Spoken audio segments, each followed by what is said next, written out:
Okay, so as we got our circumference of 2 pi r, as you were saying, we're going to multiply that by the height, because the 2 pi r is our circumference, which, like our previous lesson, leveled out into a line, and then you got the height. So we're going to add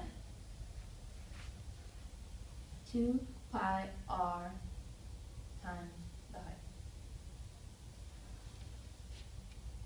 Alright, now we got our 3 formulas. Next, we're going to use these formulas in real life situations. So as you have on your tie, as you have on your table, I have labeled the length, height, width, and radiuses. I would like you to incorporate those and try to figure out the answers to those questions. I'll read the first question, and if you want to look at that, I'm going to start with the cube. If you want to look at the cube while I read, and then you'll try to find the surface area. So the question is, you're painting a cube block for your sister. The block is 4 by 4. How much paint will be needed? So what is the surface area you will need for that? I would take 4 times 4, which is 16, and then I would multiply that by 6, which is 96. And then by 6.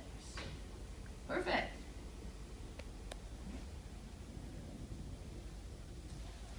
And when you're working with surface area, it's always units cubed. Alright, moving on to the rectangular prism. Jack is preparing to wrap a present for Christmas. The box is 6 inches in length, 4 inches in width, and 2 inches in height. What is the amount of wrapping paper that he will need? I'll give you some time to figure that out.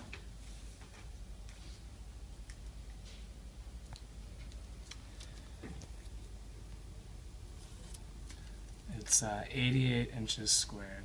Alright, do you want to tell us how you got that? I had the 3 different sides. There's 2 of each of them. So Okay. for 2AB, that was 12. So there's 2 of those. The 2BC would be 24, and there's 2 of those. And then the final one would be 12, and there's also 2 of those. Alright. Good. And then for our final review, a soup can needs to be covered completely in art class.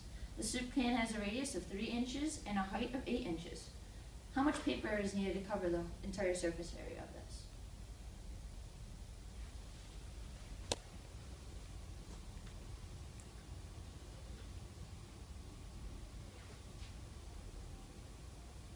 So I found the 2 circles, the top and the bottom, to be 2 pi, or 18 pi.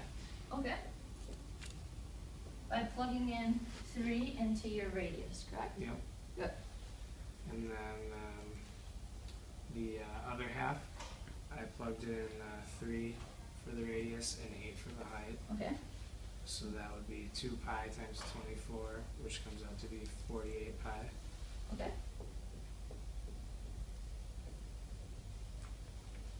And then, so you add those 2 together, and that is 66 pi. Very good job. Alright, and that concludes our lesson on surface area.